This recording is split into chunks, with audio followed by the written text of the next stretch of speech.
What's up guys, Maelstrom here. If you enjoyed the video then like, subscribe and leave a comment down below so I can keep on making these awesome videos for you guys. Today was a day that a particular whiskered blonde would call a bad day. Although he studied hard and trained like there was no tomorrow, he wasn't able to graduate the academy earlier than his classmates. He didn't become a ninja because of his worst technique, the stupid Bunshin no Jutsu. He managed to get the lowest passing score required for kunai and shuriken throwing. He was graded average in taijutsu, below average in genjutsu. I finally managed to perform a decent hench to look like the Hokage, Dadabayo, and startlingly above average in the written potion, given that intelligence was one of his worst points. Ninjas are not bookworms. As soon as I become Hokage I will suppress the written part of the exams, Dadabayo. Surprisingly, he was ranked as the second best in the stealth test. It seems that the time that he spent ranking was not wasted being able to redecorate the Hokage monument without being caught in an orange tracksuit no less.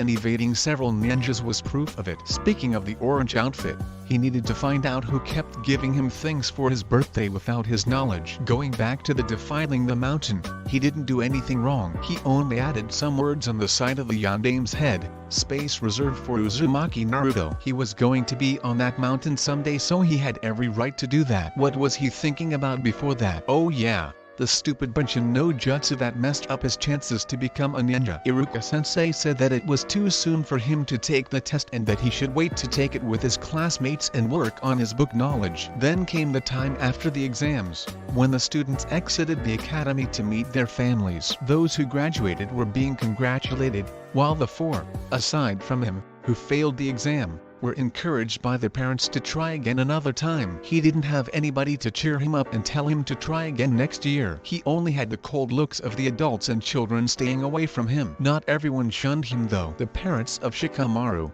Chaoji, and Kiba didn't scold them for being with him, so they were the closest thing that he had to friends. However, he could not avoid feeling envious when he saw them with their parents. He was so busy thinking about how awful his life was while hanging on the swing in front of the academy, that he didn't notice that everybody had left, save for a man who was slowly walking towards him. Naruto noticed the shadow nearing him and he turned to see who it could be. A black hooded cloak covered the man almost entirely. Naruto could see that the man wore what appeared to be a semi-open jacket showing half of his chest, black pants and sandals. A lock of spiky yellow hair escaped the hood, drawing his eyes to the black mask covering half of the man's face, and a pair of blue eyes almost identical to his own. Looking back at the cloak, he noticed that its clasps had the leaf symbol, showing his alignment to Konoha. Unlike most of the adults he had encountered, the man's eyes didn't have a look of scorn and indifference. Instead they had a contradicting combination of joy and sorrow. "Hello,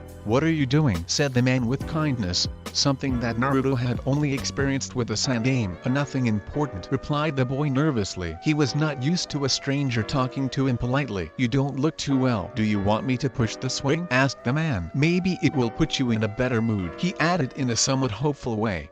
Okay. This was the first time that somebody wanted to play with him. For the first time in a long time, Naruto was honestly speechless. The man then pushed the swing for 15 minutes. It didn't take long for Naruto to enjoy his new situation until the stranger abruptly stopped moving. "How about we play other games that we can do together?" asked the man happily. Naruto was excited. Not only did he meet an adult who didn't disrespect him, but the man wanted to play with him too. The next few hours were spent playing ball, hide and seek, and other games, until they noticed that the sun was setting. "Well," the man said, "you should go back home or your family will get worried about you." "Oh, that's not a problem," said Naruto with a forced smile. "I live on my own, so I can go back home whenever I like." Suddenly, the man radiated a killer intent that made Naruto almost piss his pants. "Ungrateful bastards," he mumbled with hate while staring at the village. "You'll dearly regret this." He stopped when he noticed Naruto slowly backing away from him. "Oh, did I scare you?" "Sorry, I'm not angry at you. I'm mad at a group of traitors," the man said with an apologetic look in his eyes. "You didn't scare me," lead Naruto as he calmed down. "By the way, what's your name?" "I'm Naruto Uzumaki, future Hokage of Konoha." Believe it. Instead of mocking him, The man put a look of melancholy and seemed to smile underneath his mask. "Future Hokage?" he asked as he removed his hood and mask, showing a face of a rather young man with spiky blonde hair and blue eyes. "I could give you some tips and help you reach that position. As for my name, I have many, but my real name would be Minato Namikaze," said the man with a sad smile. Naruto was speechless. He looked at the man, then at the Hokage monument, then back at the man, then back at the mountain and finally back at the man, trying to process the idea that his hero was alive. "You are the Yondaime," spluttered Naruto with a face that was a mix of confusion, surprise, fear, and a little bit of hope. "Yes, I am," he said with a fairly amused face. However, the man was secretly uneasy about the news that he was about to deliver to the child. "We were told that you died slaying the Kiwami no Kitsune," said Naruto. "Was that a lie?" "No," Minato replied, shaking his head in what seemed like shame. "It was not a lie. I really died that day. I shouldn't be alive at this place and time,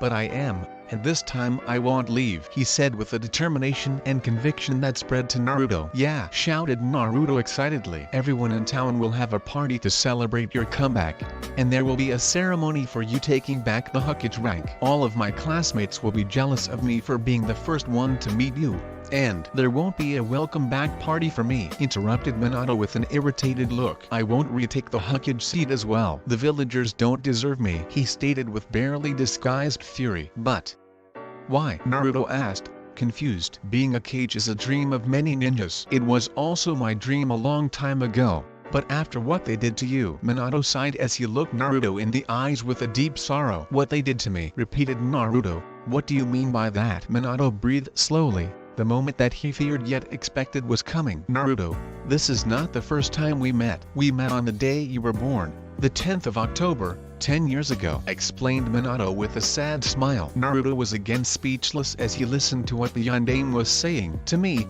you were the most wonderful baby in the world. You had your father's hair, your mother's beautiful eyes. You knew my parents. Please tell me who they were," exploded Naruto in such a way that made Minato's heart melt. "Naruto, my poor Naruto, I never imagined that you would feel so alone. Don't worry my son, things will change, I swear it," Minato said to himself. It was now the time to tell him the truth of his parentage. "Your mother, she was..." Minato was unable to think of Kushina without pain and sadness erupting in his chest. "She was the most beautiful woman on earth. She was my son, my best friend, my twin soul, my love, and my wife," said Minato while trying to stop the tears in his eyes. Naruto was shaking with the emotions that he felt: fear, surprise and pain, trying to comprehend what the former Hokage had just said. "Then that means that you are my..." The boy was unable to complete his sentence as tears started to form in his eyes. "Yes Naruto, I am your father," said Minato with a small smile and sad eyes, getting closer to his son. The man's thoughts were filled with fear as to what could happen next. "Naruto, please don't reject me. Give me a chance. I don't think I could live with myself if you didn't allow me to be your father." Naruto's world was drastically altered in less than 5 minutes. First, he discovers that the man that he wanted to surpass, his role model, his hero, was alive. Then he says that he is his. "Two-san," whispered Naruto, and certainly he choked back his tears and watched for the Yondaime's reaction. Minato's heart almost stopped. The words that he wanted to hear since Kushina told him that she was pregnant, was coming out of Naruto's mouth. "Son," whispered an equally teary Minato as he slowly opened his arms. "Two-san," Naruto exclaimed as he rushed to his father's arms. Naruto was hugged by his father, for the first time since his birth. He cried for first time in 5 years. "Dad. Daddy, I missed you. I felt so lonely," wept the boy between sobs. "Naruto, my son, my young hero.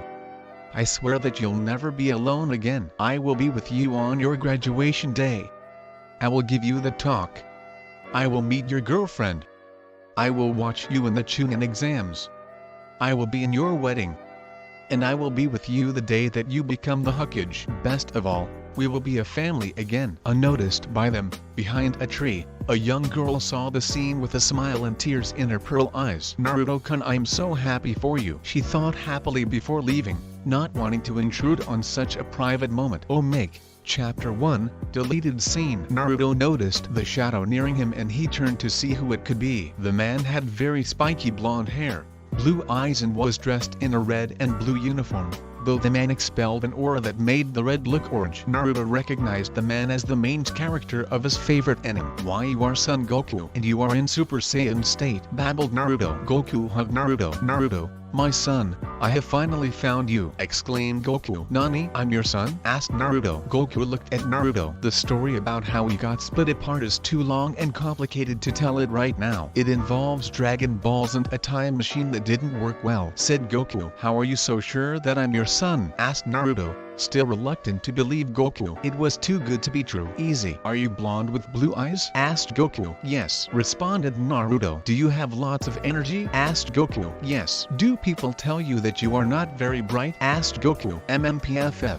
Yes." "Do you like to eat?" asked Goku. "Yeah." "Are you oblivious to the feelings of a girl who obviously likes you?" asked Goku. "I'm not very sure, but I think the answer is yes." "Can you turn into a berserker creature that can level mountains?" asked Goku. "I don't know why, but a part of me is completely sure that I can do it," responded Naruto a little weirdly, insulted how a mere mortal could question his power. "What does mortal mean? Is that creature's power related to tails?" asked Goku. Yes," responded Naruto, getting more weirded out. "Do you like to dress in orange and blue?" asked Goku. "Of course," responded Naruto. "There you go," remarked Goku. "You are my son, Daddy," exclaimed Naruto, hugging him. It was the best day of Naruto's life. Son Goku, the strongest warrior of the universe, was his father. He couldn't wait until he taught him things like flying and the Kamehameha. "Wait a moment, if Son Goku is my father, then who is my mother?" The answer was immediately answered. "Naruto. I finally found you," exclaimed an angry Chi-Chi while holding a booklet. Unlike Goku, she didn't look very happy. Naruto recognized the booklet as his report card. "Oh shit, how is it that I find that you are the dead last of your class? This is going to change immediately. I'm going to lock you at home and you can't get out until you are a scholar. You will have to leave that academy. They don't teach any useful stuff anyway. Now you will learn math, physics, foreign languages, real subjects, not absurdities like ninjutsu," said Chi-Chi while she dragged Naruto away, who looked with teary eyes at Goku asking for help. The man just looked at him with a hand behind his head. "I'm sorry, but I promised your mother that our third son wouldn't be exposed to the dangers of handling powers that would rival gods while fighting powerful enemies who threaten the world," said Goku. "How I wish I was still an orphan," thought Naruto. Naruto woke up in his room alone. He had an unhappy mood, thinking of what had happened. "I had one of those dreams again," he thought with a sad face. This wasn't the first dream he had of his family returning to him. Some of his dream scenarios had his parents surviving the Kiwabi attack, and in others they came back from a long-term mission. There was even one where the attack didn't happen and they lived together as a happy family. He loved dreaming them, but waking up in the cold, real world made him hate them, as they reminded him of what he didn't have. But the dream last night was definitely the most painful of all. It felt so real. The Yondaime Hokage, his hero, coming back from the dead saying that he was his father. The warm reassuring hugs.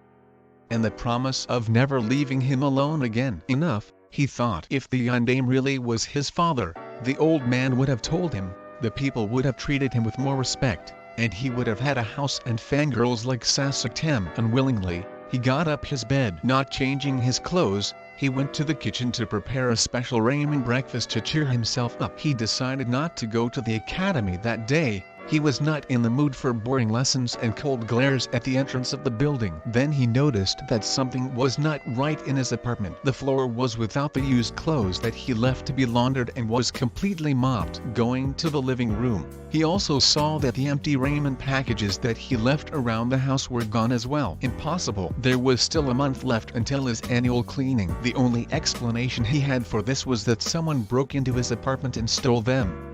But who would steal empty ramen packages and clean the place they stole them from? There were also some boxes along the hallway, confusing the boy even more. Since when did thieves bring things into the household they stole from? He also noticed that someone was in the kitchen and tried to move as quietly as possible. Good, they were still there. He would show that intruders to mess up with his things. He entered the kitchen and saw the Yondaime. "Good morning, Naruto-kun. Did my precious son have a good rest?" asked a smiling Yondaime. While preparing breakfast, Minato thought about what had happened in the last few hours. The talk with Sarutobi finished better than he expected. He was able to convince the man that he was really the Yondaime. Although the reasons of his return were hard to believe, Even for himself, he spent almost all night watching his son sleeping, giving thanks for being with again. He looked so cute in his hippo pajamas. He thought if Naruto went out walking through Konoha with it, people immediately would stop scorning him and the female population would fight to squeeze and hug him. Thought Minato Kushina would have drooled at the sight of him, and thinking about her put him in a depressed state. No, I must stop having these thoughts every time she comes to mind. Our son needs to have a better life, not a man brooding for what he lost. I must remember the happiness we had and bring that happiness to Naruto, thought the ex-Kage. That morning, he put his demi-bunchins to clean the apartment, while he went to the kitchen to start making breakfast. Naruto was almost as messy as me when I was his age, quite normal for boys living without parents, but now that I'm here he should learn how to be more organized. As his thoughts dwelled on the similarities of Naruto's life and his previous life as a child, he sensed Naruto entering the kitchen and moved to face his son. "Good morning, Naruto-kun. Did my precious son have a good rest?" asked a smiling Yondaime. Before he could say anything more he was tackled by his son. "It's not a dream, you're real," shouted Naruto, trying to contain his tears. "You also had dreams of your family coming back, Naruto-kun?" thought his father with a sad smile, remembering his own childhood. Noticing that his son was trying to not cry, he decided to give the boy a few wise words. "Naruto-kun, a great ninja once said that there's nothing wrong with crying when you are happy." Who was that ninja? I mean Yondaime? asked a slightly embarrassed Naruto while he wiped away his tears. "The greatest ninja of us all. Greater than all the Kages," said Minato proudly. "Also, Naruto, it would make me very happy if you could call me Dad or Two-san. Even Daddy, just like yesterday," he continued. "Alright Yon. Two-san," said Naruto happily. "Can you tell me more about the greatest ninja?" "I will do so later. Right now, we have a lot of things to talk about. You must have a lot of questions in your mind. I'll answer you while we have breakfast," Minato replied with a gentle smile. "What do we have, Daddy?" asked Naruto, remembering that he didn't have anything to eat since yesterday's breakfast. "The only thing I know how to cook," started Minato, a little embarrassed. Continuing his statement, he said with a huge smile, "The Uzumaki special ramen." "Yes," Naruto shouted, happily dancing around the apartment, to the amusement of his father. The two ate and talked enthusiastically about how wonderful the ramen was, and the types of ramen that they enjoyed eating. He has better table manners than I had expected," mused Minato. The real reason Naruto was not devouring the ramen like an Akimaki after a month of dieting was because he wanted to taste it slowly, wanting to remember the texture and taste of his first homemade meal. "Dad," Naruto's serious face made Minato cease his ramen consumption and listen to his son's imminent question. "Can you tell me about Mom?" "Oh, make the beginning of well, it's better to see it yourself." Mato Guy was doing his last youthful laps around Konoha. The sun was beginning to set. Sunset is one of the most youthful times of the day. Guy stopped running as he saw, in front of the academy, the youthful hero of Konoha and happy prankster Naruto Uzumaki hugging a man whose face he couldn't see clearly. "Two-san, son." "Two-san, Dad. Daddy, I missed you. I felt so lonely." "Naruto, my son, my young hero. I swear that you'll never be alone again. I will be with you on your graduation day. I will give you the talk. I will meet your girlfriend. I will watch you in the Chunin exams. I will be in your wedding.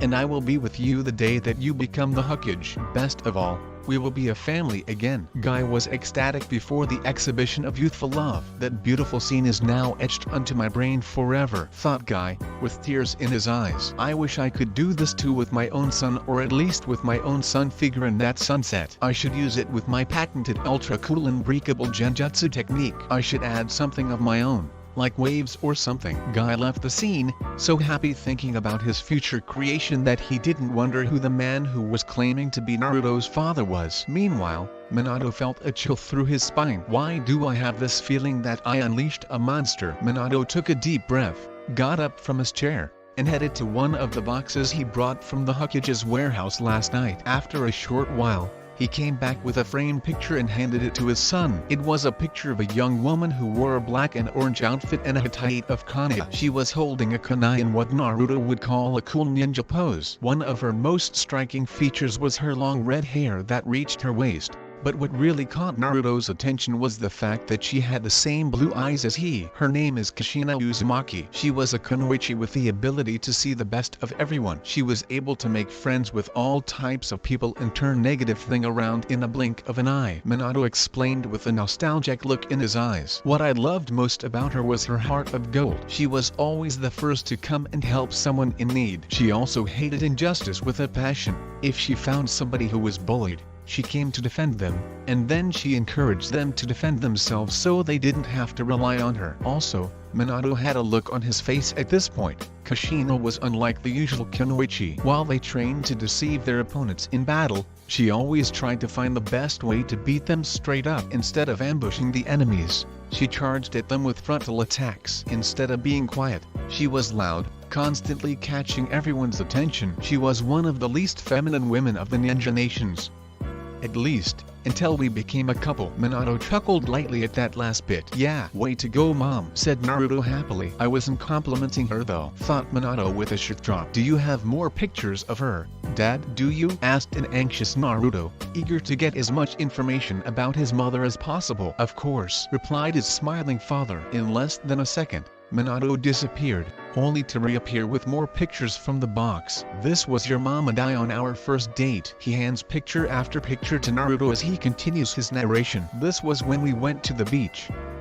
This was her chasing the women who tried to flirt with me. On this one was her chasing me for letting those women go near me. Minato chuckled, clearly amused with the memory before his features softened again. He then handed Naruto a picture of Minato holding hands with Kushina. He was wearing the standard red and white Hokage robes, minus the hat. She was wearing a traditional wedding kimono. They were looking at each other with slight blush on both of their faces, which was complemented by their happy smiles. This was the day of our wedding. She looked like one of the most beautiful of the princesses. I was thanking Kami and all the deities in existence for letting one of their angels love me, Minato said softly before he handed over another picture to his son. This is one of my favorites. In the photo, Kushina was dressed in a beautiful maternity dress, seated on a chair while caressing her stomach with a dreamy smile, and her eyes overflowed with happiness. I took it when she was alone at home, using the crystal ball in my office. Minato chuckled with a mischievous grin. She used to say that pregnancy was one of the most common things to happen to women in the world, and that she didn't understand why women had changes in their attitudes, like getting soft and having mood swings. Wait, you used to spy on mom, roared Naruto, pointing at his father with an accusing finger and an indignant look in his eyes. You're a stalker. That's not true, defended a half-embarrassed Minato with his hands up as protection against his son's piercing stare. There's nothing bad about watching over the person you really love.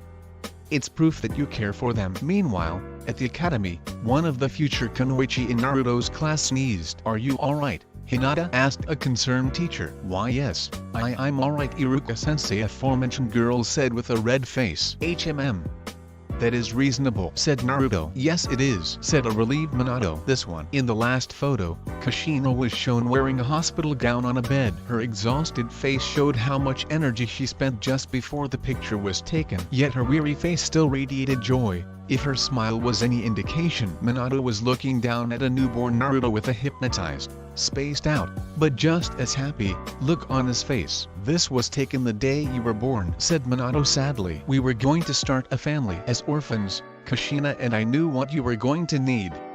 You were not going to have the same past as us, but the Kiwabe incident happened. Naruto was not fully listening to his father anymore. He was looking at the picture with a fixed look in his eyes before turning to the other photos, looking at each one for a while until he found the photograph of Kushina caressing her belly. Ka-san, he said, while he caressed his mother's face in the picture with tears coming out of his eyes. Then, as if some hidden switch was flipped, he broke down and started to cry relentlessly. Minato quickly hugged his son, who sunk his face into his father's shoulder. Let it all go, said Minato, trying to contain his own tears. I know she is in a better place, being happy for us not being alone anymore. 20 minutes later, Naruto cooled down and looked at his father embarrassed. Thanks Dad. Good, replied Minato with a smile. The food I made is cold now. Why don't we go to Ikaraku for breakfast? I'll let you eat as much as you want. Minato grinned, foolishly unaware of the dreadful fate his wallet was to undergo by the mistake he just made. Yes, all can I eat ramen? Naruto shouted, jumping around the apartment. and making a lot of noise in the process. Stop making noise, you little monster, a furious voice from the floor below shouted. Minato's face went dark before it blanked out and exuded a shadowy aura. Slowly getting up, he put on his mask and cloak and headed towards the door. I'll be back in a few minutes. Wait here, Naruto. The now scary man Naruto calls his father said in a slightly tense manner. Naruto nodded, and a few seconds later, he could hear screams and violent noises coming from downstairs. 10 minutes later, these noises stopped and his father came back with his neighbor extremely beaten. The man's face seemed to have seen better days. Both arms were bent in an unnatural way and he was missing half his teeth. Well, tell my son what you have to say, said Minato with a sweet voice. I'm very sorry Naruto-sama. I'm an ungrateful bastard. I apologize for not being a better headson with you, please forgive me. The man apologized as well as a man could with a good number of his front teeth missing. Apology accepted, Naruto said, not exactly sure what to do in a situation like this. Good, the masked Minato said. Now you will go to the ANBU headquarters and request a little punishment for disrespecting the Yondaime's memory. Minato smiled, though it was hard to tell with his mask on, and said slyly, or you can refuse to go and then I can show you this convenient trick I know involving a spoon and a mouse. I'll go to the ANBU. I'll go to the ANBU. The man shouted hysterically as he rushed off. What were you going to do with the spoon and the mouse, Dad? Asked Naruto with a concerned look. Nothing harmful, Minato said with a far-off look. At least, not for the mouse. He added with a slightly sadistic smile. Dad, why did you put mask on for beating that guy? Asked a puzzled Naruto. The Yondaime looked at his son with a serious face under his black mask. Naruto-kun, have you wondered why the Sandaime never told you that I was your father? Naruto took a saddened face. Ji-san never told. He said that you and mom died in the Kiwabe attack and that he would tell me about you when I were older. San, why did he keep it from me? There were many reasons. First, he made it for keeping you safe from my enemies, said Minato sadly. The other reason was to not start a fight between the families and clans of Konoha for your custody. Perhaps you don't know it, but we're a very rich family, with properties around all Fire Country. Said proudly, but the true reasons for a fight would have been the scrolls with our family jutsus and techniques. What? Are you saying that we have enough money to eat all ramen that I can? And that we have family jutsus that would start a fight between clans?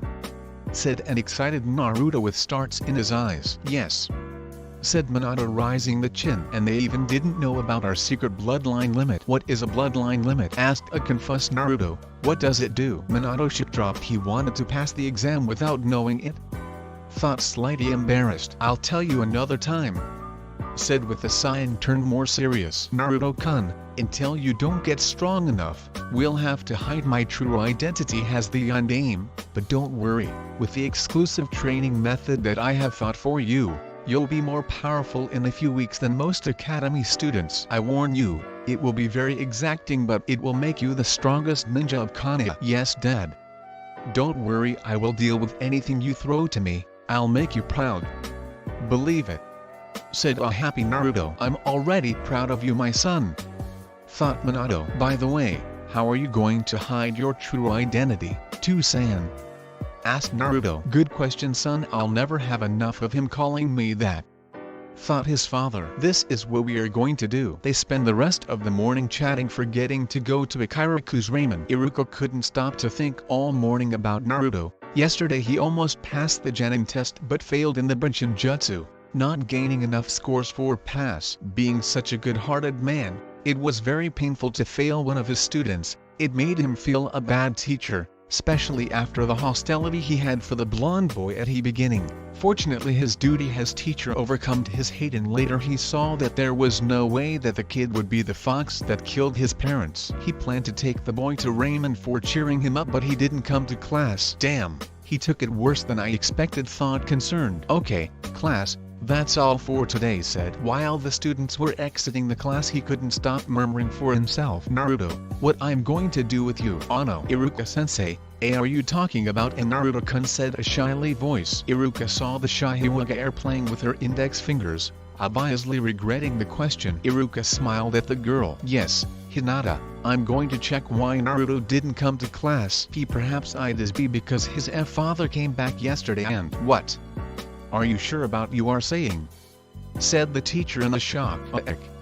The shy heiress almost jumped for her teacher's reaction, obviously scared. "Sorry Hinata-chan, I didn't want to scare you." "Are you sure about what you are saying?" said him with a concerned look. "Why yes," said the girl, calming down. He was hugging a man while crying of happiness, calling the man to-san.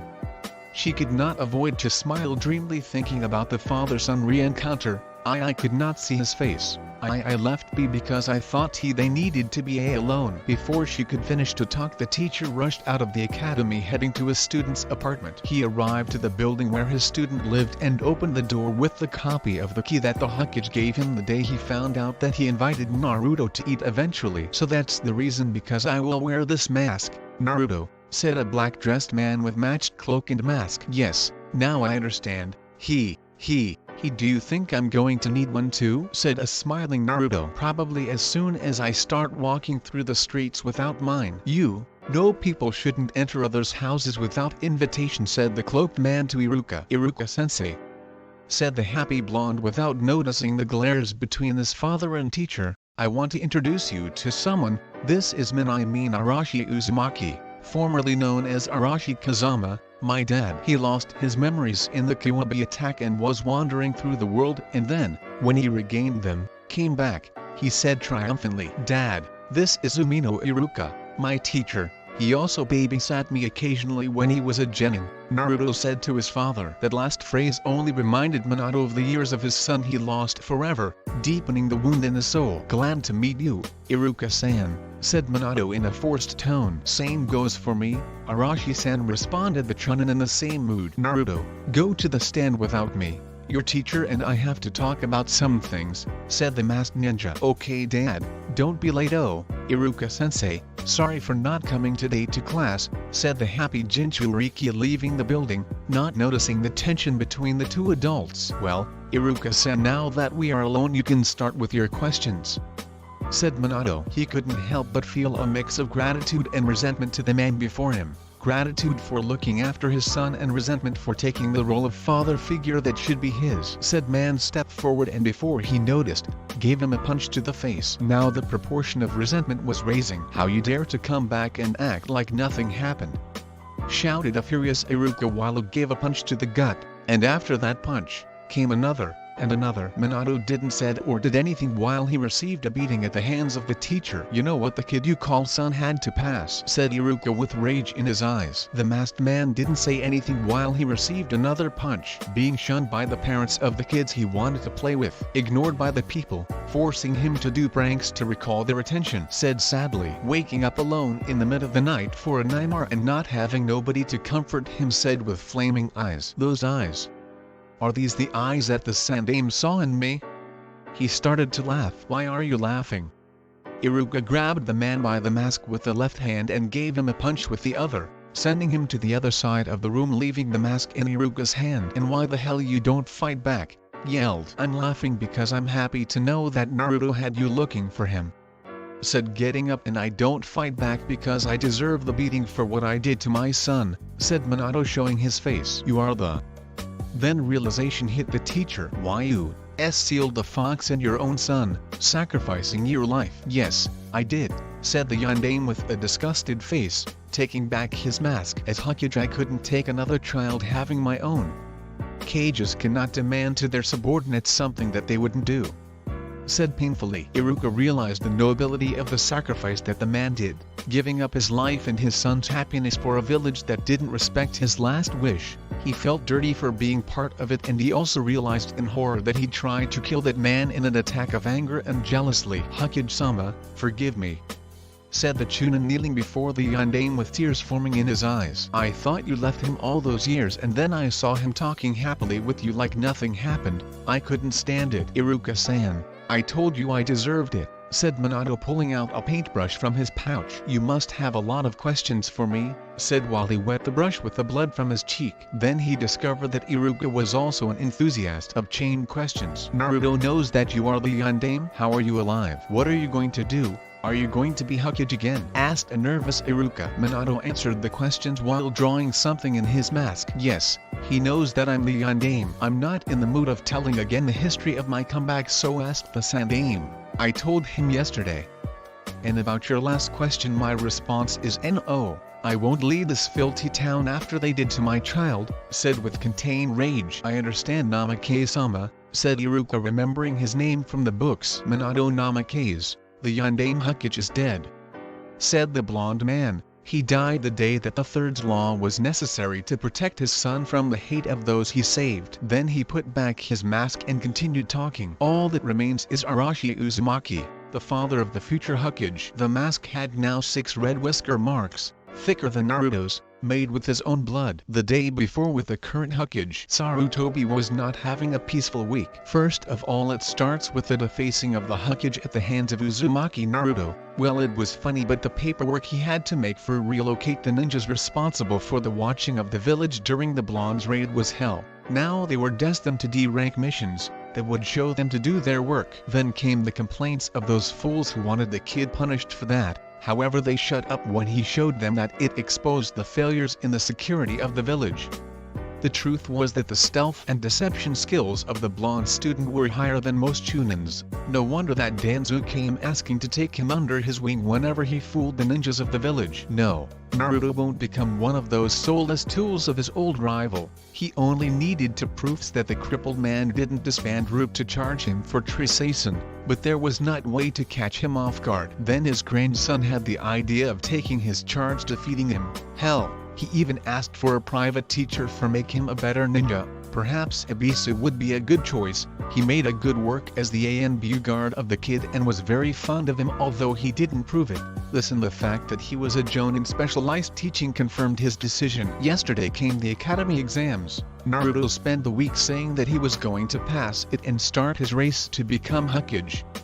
Unfortunately, when Iruka came with the list of past students, Naruto was not among them. Perhaps if the proportion of stealth and deception for the Genin exams were higher instead of the writing part, he would have passed. But this stuff was emphasized only in higher rank exams. It was then when everything messed up. Sarutobi was happy. He finished the paperwork before he expected, so he could spend the rest of the journey with one of his favorite pastimes. Keep watch of the citizens of Konoha with his crystal ball, especially female citizens, more especially those female who were in the public baths, only to make sure that there were no perverts peeping, of course. But before that, he should check on Naruto. The boy must be depressed for not passing. Supporting his hands in the ball, he concentrated in the boy.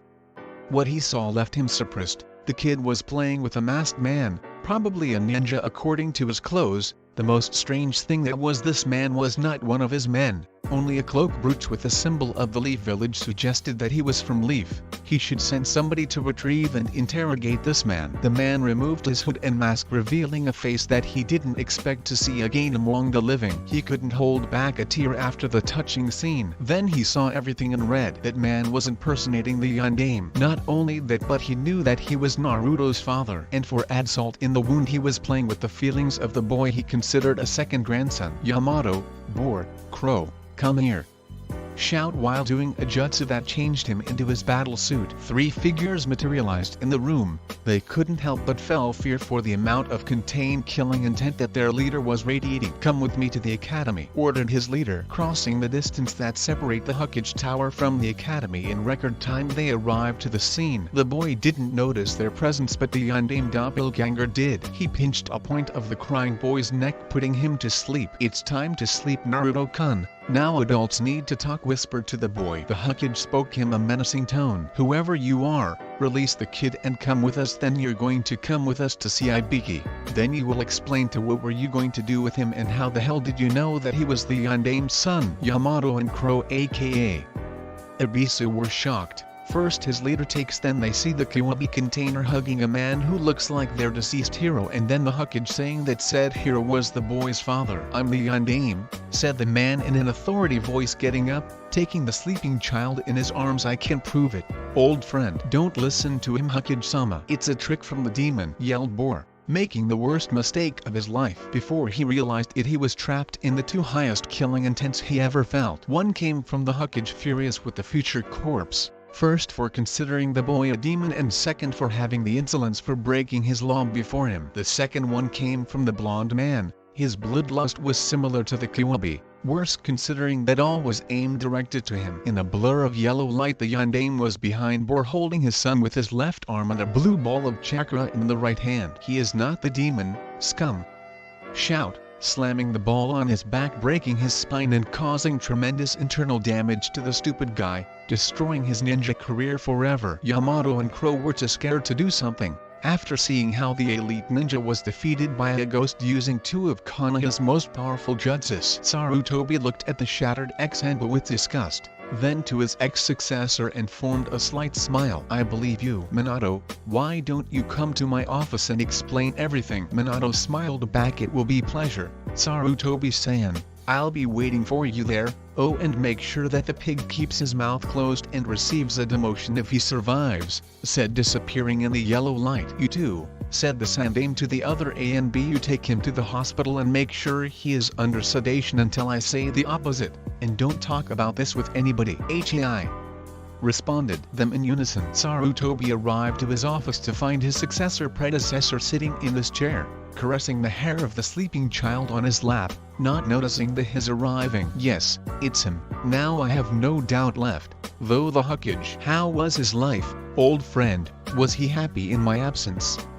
Asked Minato. Sarutobi sighed. He never thought that the day he would have to make explanations to Minato would come. I would lie if I say you that he was saw as the hero you expected him to be. In his first days many people wanted him to be executed, not believing that the seal was enough strong to contain the fox. Others even though that he was the fox reborn in human form. Then I had a meeting with the clan heads and elders to decide the destiny of Naruto. Jiraiya and I chose to keep his true heritage and label in as an orphan to keep him and his inheritance safe from your enemies and clan schemes. Minato nodded with a growl. Sarutobi took air and continued. Many clans wanted to adopt him, but only because they would have the power of the Kyuubi at his disposal. As you can suppose, it would have been worse if they knew who really Naruto was. Anyways, Hanura clan proposed to adopt Naruto, many others voted against it, so we could not reach to an agreement. Perhaps it can relieve you that many of them didn't want to adopt Naruto for what he has but for accomplish your wish,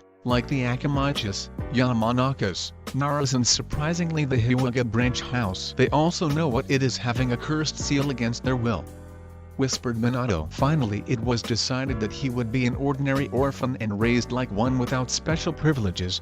Then I created a law that forbids everyone telling the truth about the Kyuubi and Naruto or hurt him for that, so he would have a normal life. Then the Sandaime's features saddened. However, although the law prevented the villagers to do anything to Naruto, it didn't stop them to forbid their children to be friends with Naruto, so he grew alone during his first 6 years. Sarutobi took a puff from his pipe. I assigned an ANBU guard to him to make sure that nobody would hurt him. Your student Kakashi, but he kept hidden all time for not interfering in his life. Don't worry, nobody tried to harm him, so Naruto never met him. After I realized that his life was not threatened, I reassigned Kakashi to normal ANBU missions, but he left the corporation depressed and asked to be a Jonin again. Minato didn't say anything. Sarutobi continued. I tried to see him as often as this job let me, but sporadic visits were not enough. Then he became a prankster to gain people's attention, and decided to become Hokage for being acknowledged. Then he entered the Ninja Academy and made some friends, but it was not enough to cure him for his loneliness.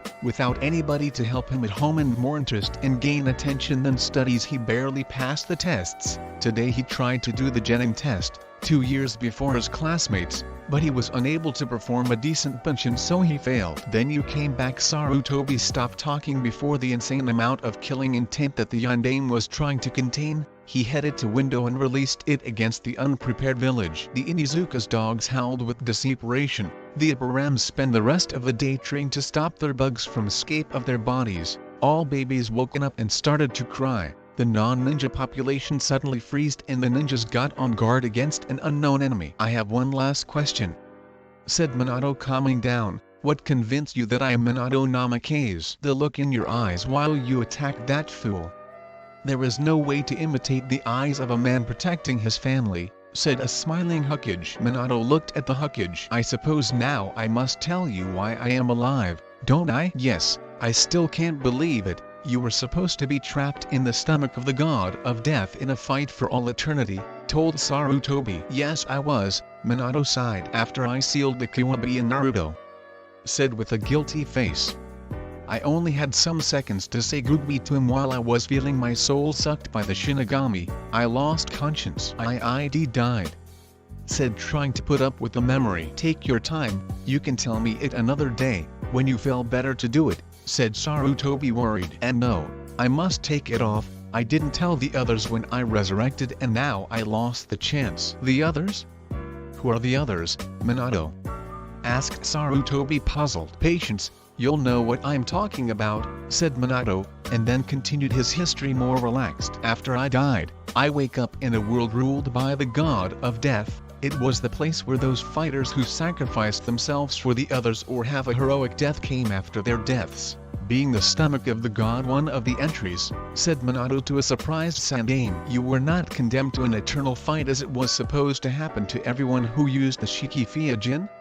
Asked Sarutobi, completely shocked at Minato's revelations. Minato smiled and continued, opposing to what be though it was no hell. It was a place where the fighters could do for eternity what they are supposed to enjoy, fight without after effects. Please, clear up what you are trying to say, asked Sarutobi, captive with Minato's history. Minato nodded. During the day, we fought in an everybody versus everybody battle that longed all day. In those battles we could die, but at the night we came back to life and we had a banquet with infinite food and drinks. You can imagine what it was to the Akamachis who were there, said Minato, smiling. Sarutobi smiled back, imagining that if the living Akamachis took notice of that they would ask the most dangerous A and S class missions. A shadow casted over Minato's face. During those parties, the loved ones of the combatants came from other paradises to join them. Kagashina and never came to see me.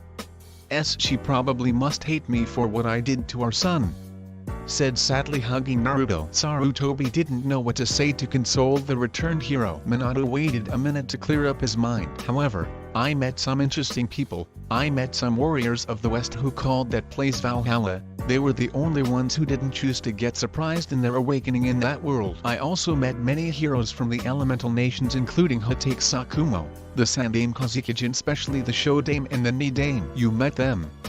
How they were?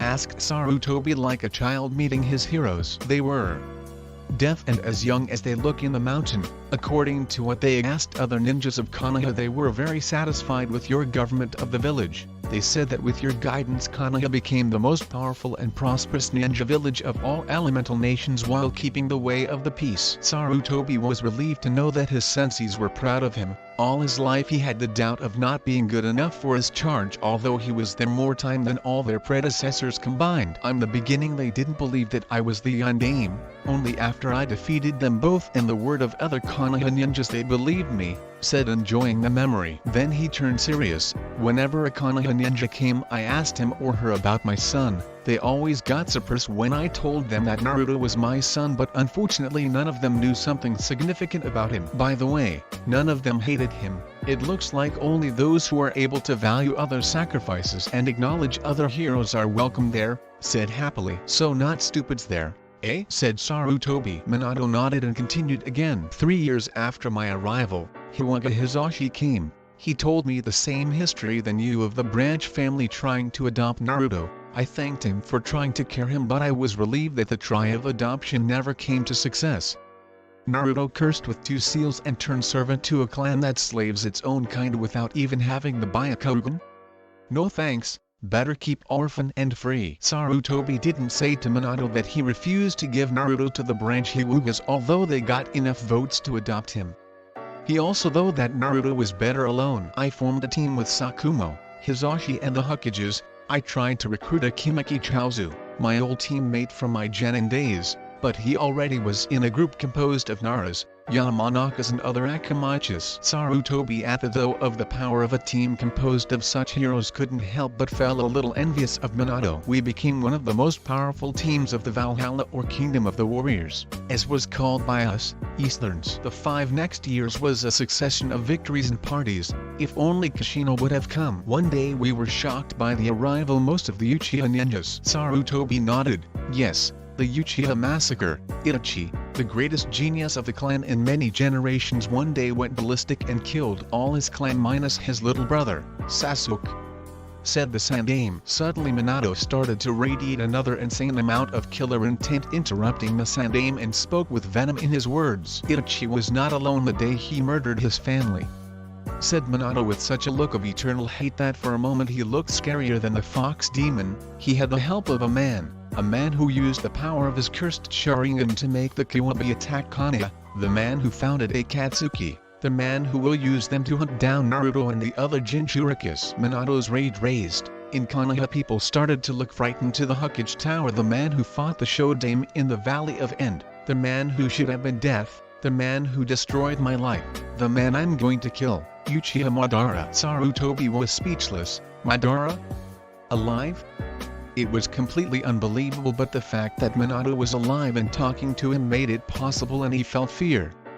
The pieces were starting to fit. Madara indeed had the power to control such a demon as the Kyuubi, and the power to kill the strongest clan of Konoha without the rest of the city noticing, and the power to handle that new group of S-class criminals that had Orochimaru and Itachi among them. According to Jiraiya's reports, Minato used relaxation exercises to calm down while Sarutobi assimilated his words. The people of Konoha calmed down too. Now what I tell to you will surprise you as much as my last revelation.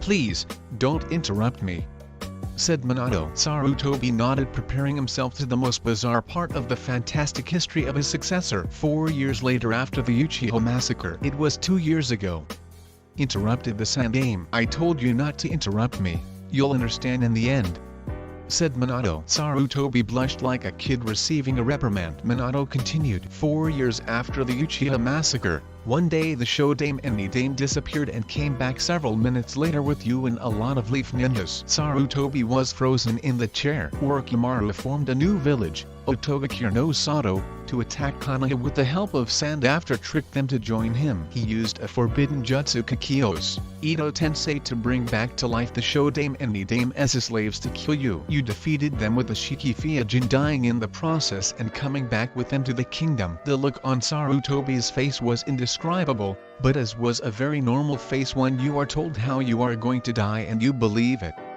Minato continued. After that, I started to work in a seal to prevent that abominable jutsu to work with us. It was supposed to stop the reviving and mind control. However, we didn't have any way to test it, so I didn't have any guarantee of it to work. The answer came 5 years later. Don't worry, I'm near the end of my story. Continue, please. However, I think you're leaving a lot of details for yourself in your history, said Sarutobi. Yes, I am. I'm trying to give you a summary version of my history. I'll fill you with details during the talks that we'll have in the future, said Minato. And things like Asuma's and Jiraiya's deaths are preferred not to be told but must be done in order to prevent them. Though Minato, although I wouldn't mind killing Jiraiya myself. 5 years later, Madara tried to use Ito Tensei to bring me back as a slave to defeat Naruto, who was 17 years old. Minato felt a chill in his spine remembering his encounter with his son after 17 years separated, only to fight him. The seal didn't stop the jutsu. However, the jutsu resulted altered by the seal. Instead of reviving me as an indestructible slave, it resurrected me as a mortal free man. I joined that adult Naruto in the battle against Madara to his surprise, obliging him to flee. Minato thought again of the meeting with the man that Naruto would become with tears in his eyes. He didn't hate me for what I did to him. Despite the suffering it caused him, he felt honored for being the chosen one to carry the Kyuubi.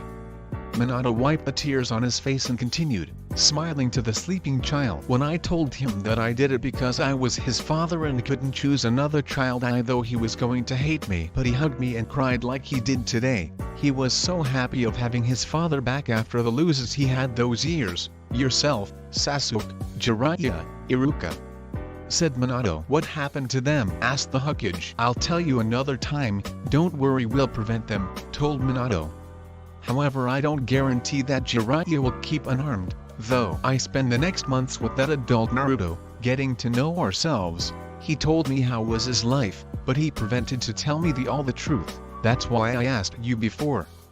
After Jiraiya's death he was appointed as the next Toad Sage. That title and his heroic achievements for the village during his ninja career gave him the acknowledgement that he pursued all his life. The discovery that I was his father increased his popularity to the clouds, so Tsunade could appoint him as her future successor in a few years with almost no opposition. Tsunade will be the Yondaime? Why did she come back? Asked a surprised Sarutobi. Naruto's doing, said a proud father. Then his face darkened again. Then Madara came back with the remaining Akatsukis. They kidnapped Kakashi and stole his Sharingan containing his fury. Minato continued. Kakashi was able to evolve his Sharingan to a new level, the Mangekyo Sharingan. However, his was different than Itachi's or Madara's. He gained it with hard work instead of killing an best friend. It had different appearance and powers than theirs, especially the ability to open breaches in the space-time, sending things to other dimensions. Kakashi will be able to gain that mastery although not being an Uchiha. Impressive. Though the Sandame. I almost finished my story. Madara used Kakashi's Sharingan against me. Then I used my own space-time jutsu to trying to escape of the vortex he created. The Shunshin no Jutsu. The Sandame, who was not called the professor for nothing, realized everything. I lost conscience. Later, when I woke up, I was in one of the forests that surrounded Konoha. You will see the traces of a space-time jutsu if you go there with the appropriate tools. When I headed back to Konoha, I realized that it was not same Konoha where I came back to life. Tsunade's head was not in the mountain. I realized that I came back in time, far away from the battle with the Akatsuki, far away from the sun that forgave me, and I was starting to know. Sarutobi suspected how was going to end the story. In despair, I wandered by the village concealing, trying to figure a way to come back. Minato looked at Naruto and smiled. Then when I saw him, my child, needing me, I realized that I didn't need to come back. My son was here. Not only that, those who died were still alive. We can save them. We can make a better world where you'll meet Asuma's son, a world where Naruto and I will have our new chance. Not only us but everyone as well, said while he hugged his sleeping son with tears in his eyes. Another grandson. Though Sarutobi dreamily, I won't let Orochimaru steal me the chance to meet him. Sarutobi kept thinking for a while and spoke with a smile. Welcome back to Konoha, Minato. With you and your knowledge of the future, now everybody can sleep better, said happily. Thank you for your trust. However, I brought with me proofs that I come from the future, said Minato, relieved. Why the way? Sarutobi removed the Hokage's hat and offered it to Minato. Are you going to take back your old position? Minato looked at the hat thinking. In Sarutobi's mind a pile of paperwork with wings was moving away from a chibi Sarutobi without the hat doing a happy dance. Then Minato started to laugh wildly, signaling the Hokage with a finger. Ha, ha, ha, ha, ha, ha, ha, ha, ha, ha, ha. That's the best joke I ever heard. Thank you, Hokage-sama. I needed it. In Sarutobi's mind the Hokage's hat landed in Chibi Sarutobi's. Then the poor Chibi Sarutobi was crushed by the pile of paperwork. Definitively it was not a good week. Tuki and Aim were having an ordinary day when their favorite customer and main income source came more happy than usual. Hello Ji-san. Hello Aim-chan. 3 bowls of miso ramen please, said the happy blonde. You look specially cheerful today, Naruto. So, you managed to pass the graduate academy? Asked the cook. No, I couldn't, but something much better happened, responded the kid. Oh, and would be better than become a ninja for our future Hokage? Asked Aim. He.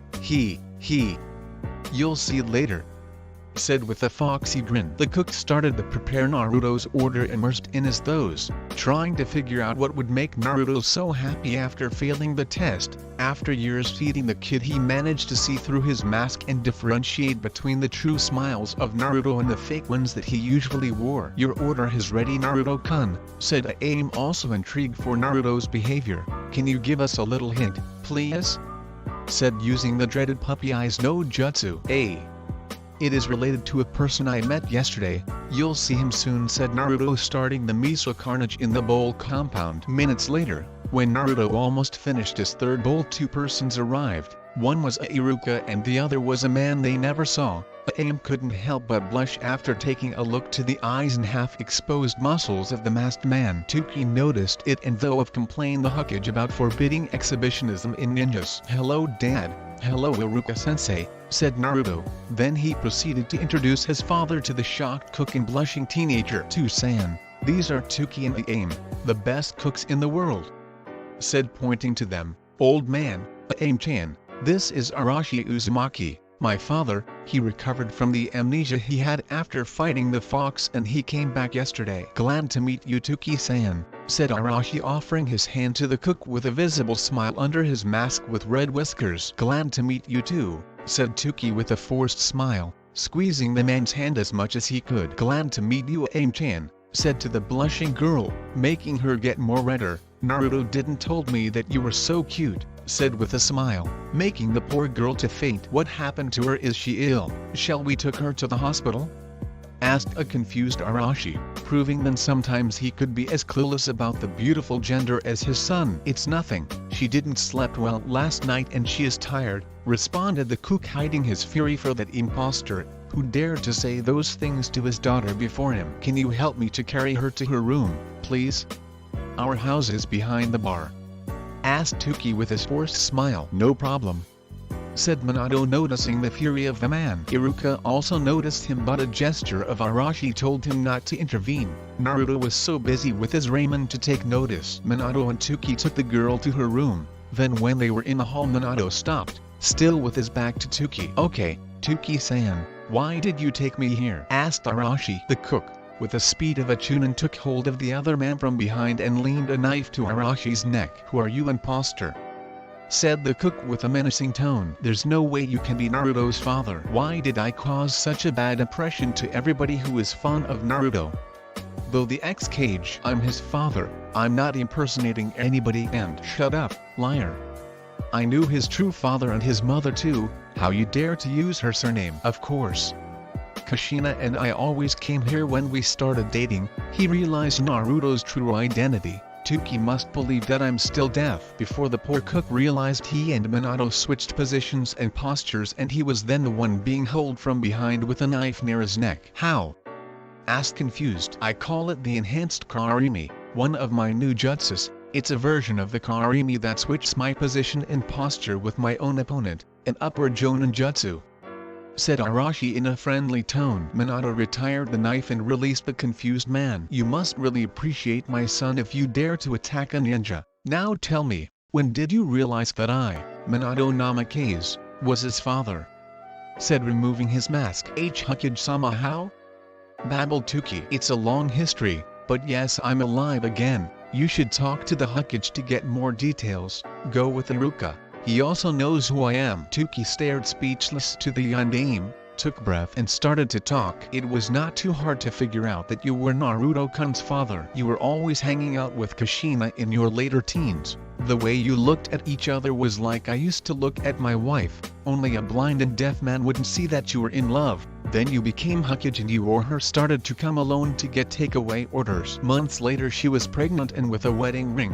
When I asked her who was the man, she said that he married Arashi Kazama. And wait, Naruto didn't call you Arashi? Minato Arashi nodded. Arashi Kazama is an alias I created to do A and S class missions myself. When I became Hokage, I used to left a clone in my office while I took the missions. I married Kushina with that name to keep her safe from my enemies while she was pregnant with Naruto. We planned to make our marriage public when Naruto would be born, but you know what happened, said Minato sadly. Tuki, who also knew what was the losing of a wife, decided to continue his history. Well, she said that she was going to introduce me his husband when the baby would be born. I couldn't understand how she could have a son with another man, leaving you and you not being affected. Then the fox came and you both died. The Sandaime then introduced Naruto to Konoha and told us to see him as a hero as your last wish. Tuki stopped before the fury that the scorned hero was calming down, then said man asked him to continue. One day I came to the restaurant, a blonde little kid who called himself Naruto Uzumaki, and I realized it. The only man with that yellow spiky hair in Konoha was you. It was obvious that he was your son. The fact that you used him for the sealing ratified my suspect when I recalled that one day you said that a leader wouldn't ask a subordinate something that he wouldn't do himself. If you didn't choose to be a cook you could become a great ninja. Tuki, said Minato, hitting again his face with the mask. Now go back to the stand, I'm starving. Of course Namikaze-sama, I'll make you my best recipes, responded the cook with a bow. Call me Arashi Uzumaki. When Naruto would be strong enough to fight Chunins and Jonins, I'll reveal my true identity and cut some heads. though. They came back to the stand with Naruto and Iruka. Then Minato ordered 5 bowls while Naruto asked for another one. Fortunately for them, there were no more customers in the stand, so Minato could have his food without problems. I must ask Kakashi how he manages to eat with the mask. Naruto said to his son, unfortunately we'll have to cut our visits here. Ask your father. I have a duty to feed you with more nutritious food like vegetables, and you'll only drink milk until I say so.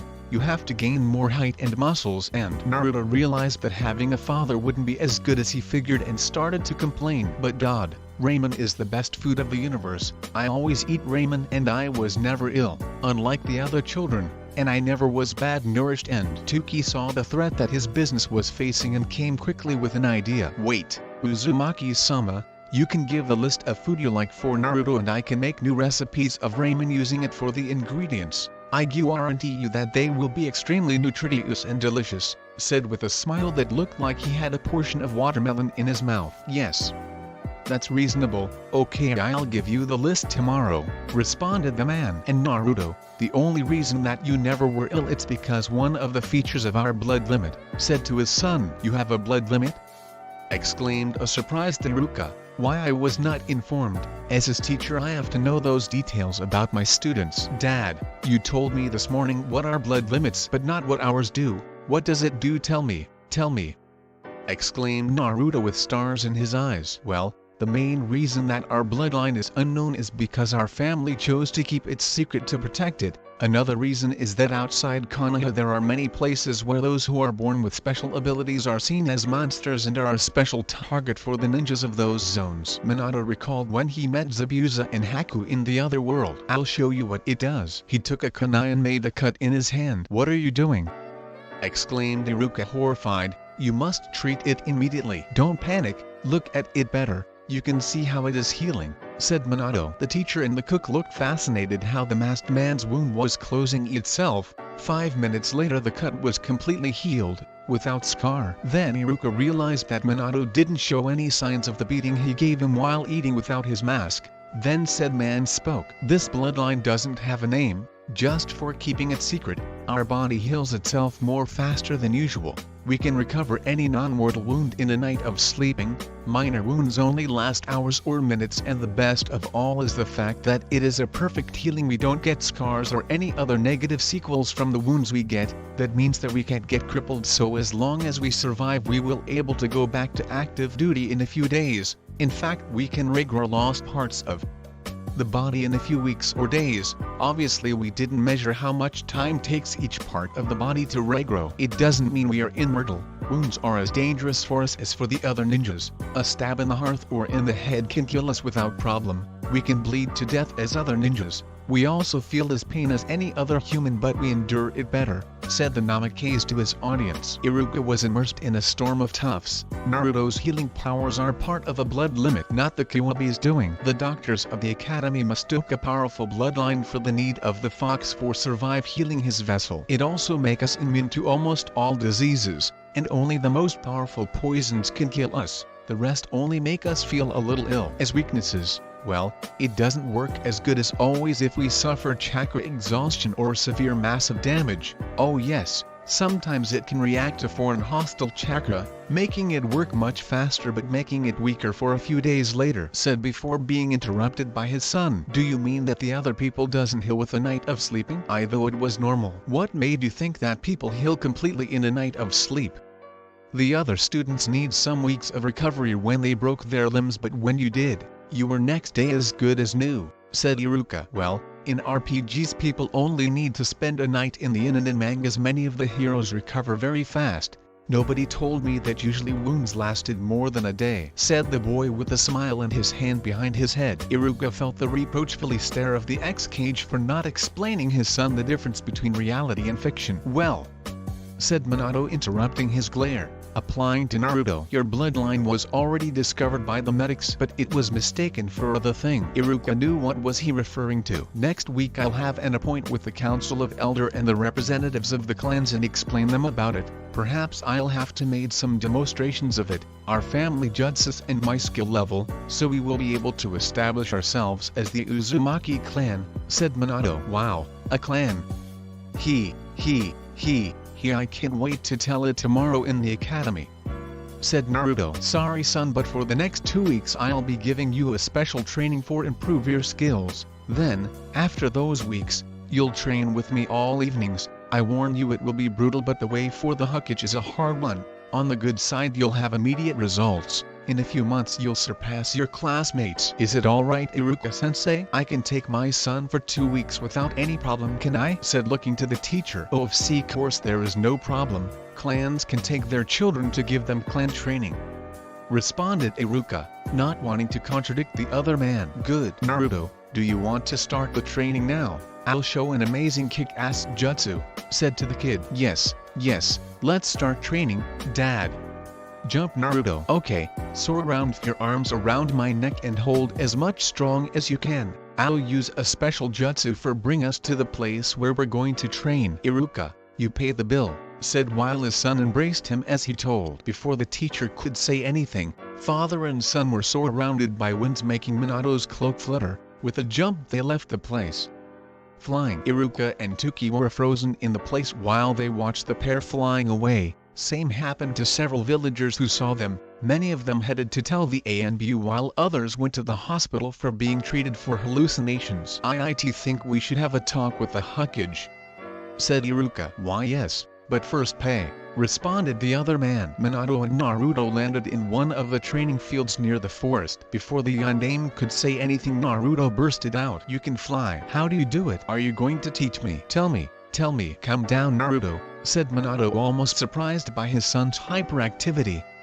"I can fly because I use some special seals placed on my cloak and advanced wind manipulation," said while he focused some chakra to his cloak, making said seals visible. Then he turned serious. "I'm sorry, but I can't teach it to you yet. It's a high Jonin technique that requires high chakra reserves, very good elemental manipulation, only available to those with wind affinity, and finally knowledge of wind jutsu to create the cloak. So until you don't get the knowledge of sealing and the level of elemental manipulation of a Jonin, you wouldn't be able to learn it. It would take decades for a normal ninja to have the requirements of this technique, but with the training I'm going to give you, you'll be able to learn it in 3 or 4 years." Naruto had stars in his eyes, paying more attention to his father's words than a new recipe of ramen. "How are you going to train me, Dad?" asked. "While we're training you'll refer to me as sensei." Naruto nodded. "And for your training it will revolve around a very special technique, the Kage Bunshin no Jutsu and but sensei, Bunshin are my worst jutsu. I could create a healthy looking one," complained Naruto. Minato knew the problem from the Naruto he met in the future and smiled beneath his mask. "These are not the ordinary Bunshins that are taught in the academy. They are not illusions. They are true copies who can fight and have the same strength, speed and abilities as you. That means that they can use the same jutsus as you. But their strongest advantage is that you get all the memories of the Bunshin when they are dispelled. Whatever the clone learns you will learn it as well. So if you put 10 Bunshins training for a day, when they are dispelled you'll get the benefits of 10 days of training." Naruto was speechless. It was possible. However, this jutsu has many drawbacks. First, the Bunshin is dispelled by a strong impact. So if you are not well versed in taijutsu and dodging, don't use them to charge your enemy. Second, this jutsu consumes a huge amount of chakra, and the chakra you have left will be divided among the Bunshins. That means that if the user doesn't have enough chakra left in his body after performing the jutsu, he can die from chakra exhaustion. That's the reason this jutsu has been labeled as a forbidden jutsu, only available for high Jonins and up. Don't worry, you have the chakra reserves of a rookie Jonin. You won't have to care for that weakness, said Minato. "I have the chakra of a Jonin? Why nobody told me?"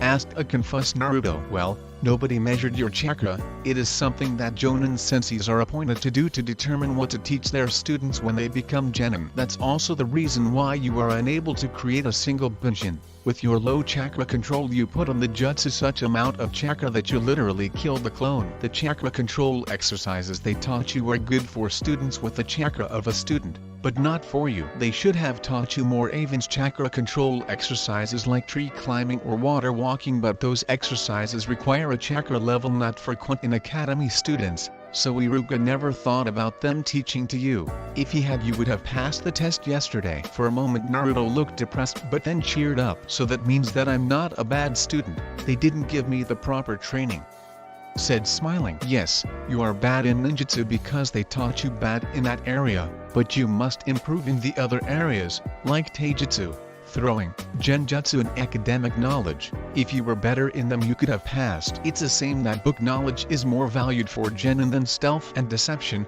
but those areas where you excel are more valued for higher rank ninjas like ANBU or Jonin. However, when you graduate, you'll have it easier to access those ranks than your classmates, told Minato. Naruto was a little embarrassed for his father's words, but happy knowing that his abilities will be better valued once he graduated. Tell me jutsu. I'll start the clones doing push-ups and... He was interrupted by his father. No, the clones don't pass you the physical training, that's something you must train your own. Well, this is how the jutsu works and the hand seal. They spend the rest of the day working with the jutsu until sunset when Naruto finally was able to create 20 clones after many failed attempts. Yada! Look how many I created, Da-sensei, said Naruto happily, making a victory dance with his clones cheering. The training for today has finished, son, said Minato, removing his mask. You can call me dad again. You have mastered AB rank Kinjutsu for Jonins in an evening. You can't realize how proud I am of you, said hugging Naruto. Tausen, said Naruto, dispelling the clones and hugging him back. Before his father realized, Naruto was sleeping in his father's arms. Well Naruto, tomorrow your real training begins. Sleep well, said, kissing him in the forehead. A week later, Minato was heading to the Hokage Tower, flying slow and with low altitude, thinking about Naruto's progress last week. The multi-clone training method worked like a miracle and Naruto soon was able to do the tree climbing exercise and the water walking.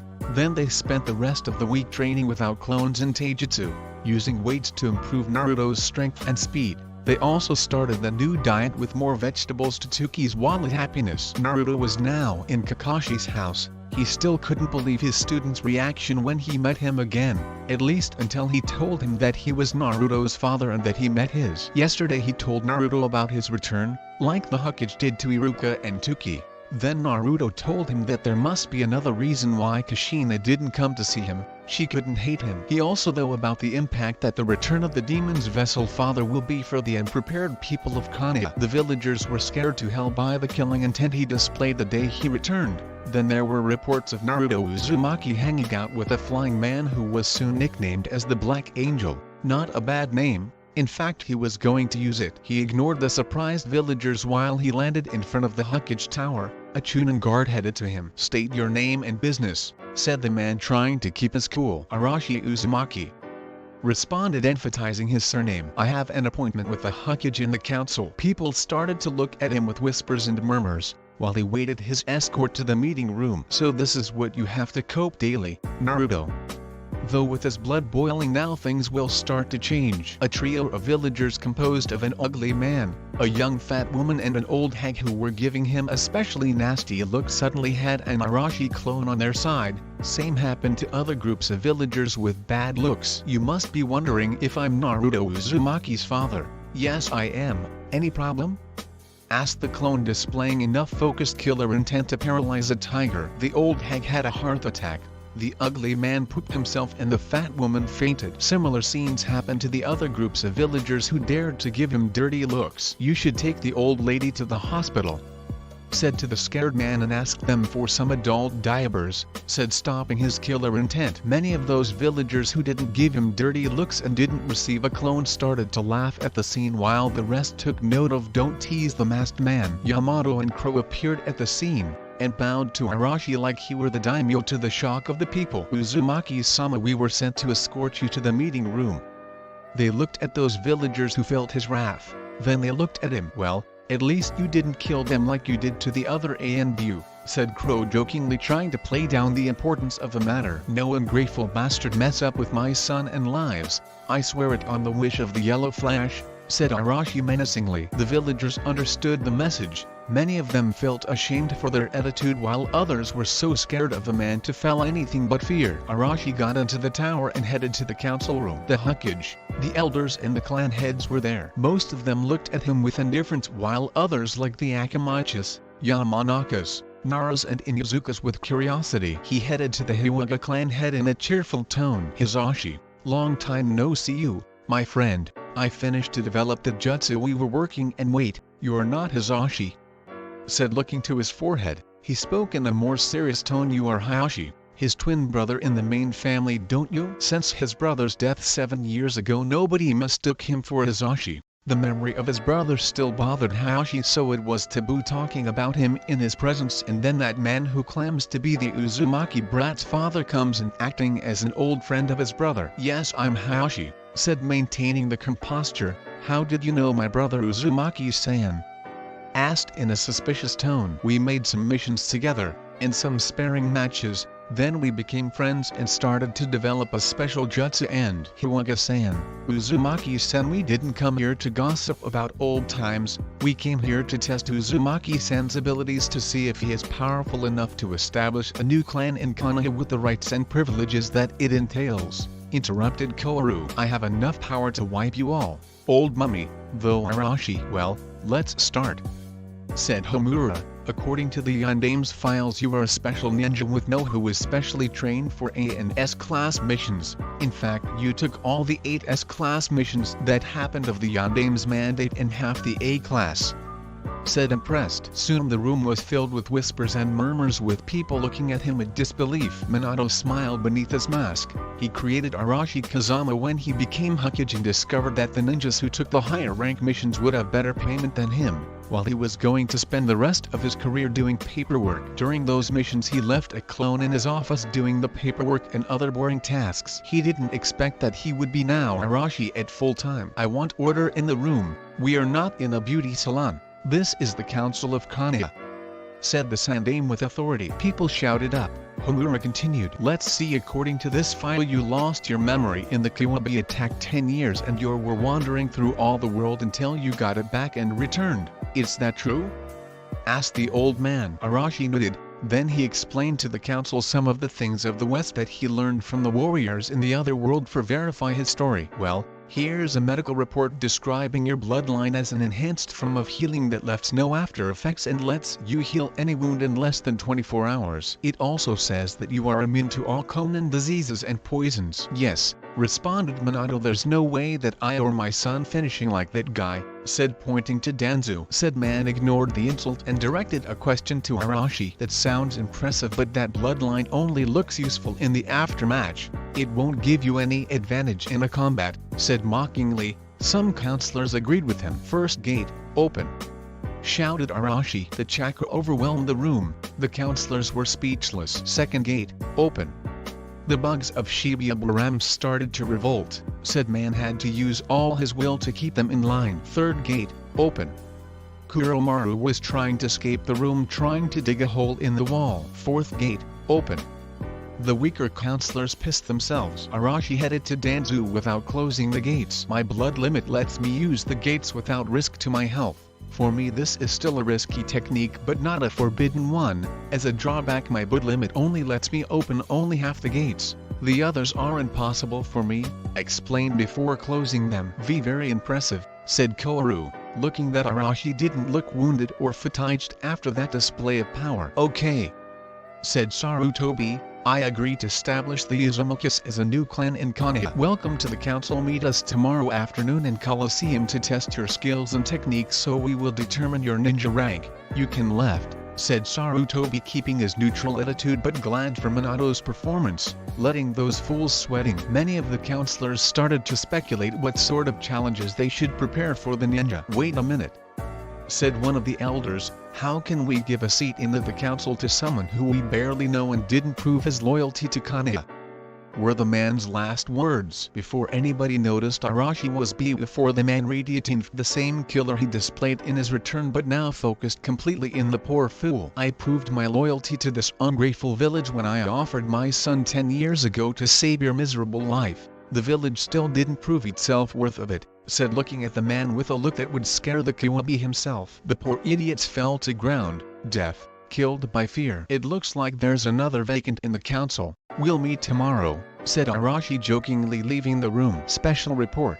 Why the healing is a blood limit. The Kiwabi is asleep most of the time in his cell, so there's no way that the healing being an active process by him. Also, he wouldn't bother to heal minor cuts and non-lethal wounds. If the Kyuubi would be able to heal Naruto, it would mean that he would have the capacity to modify Naruto's body against his will, so he could cause him pain for obey his commands. The healing is not a power of the Kyuubi's chakra. In the last chapters of the manga we see that this chakra is tremendously harmful for everyone, including Naruto. The fact that the blonde is able to bear it supports the theory of the healing as a power of Naruto. When Orochimaru cut the access to the Kyuubi's chakra to Naruto, he kept his healing powers, confirming the healing as a power of Naruto himself. Finally, this healing power can be one of the reason why Minato chose Naruto for the sealing. He was the only one with chances of surviving the process. That's the end of this part, guys. If you want the next part, then like, subscribe and leave a comment saying so. This is Maelstrom signing off.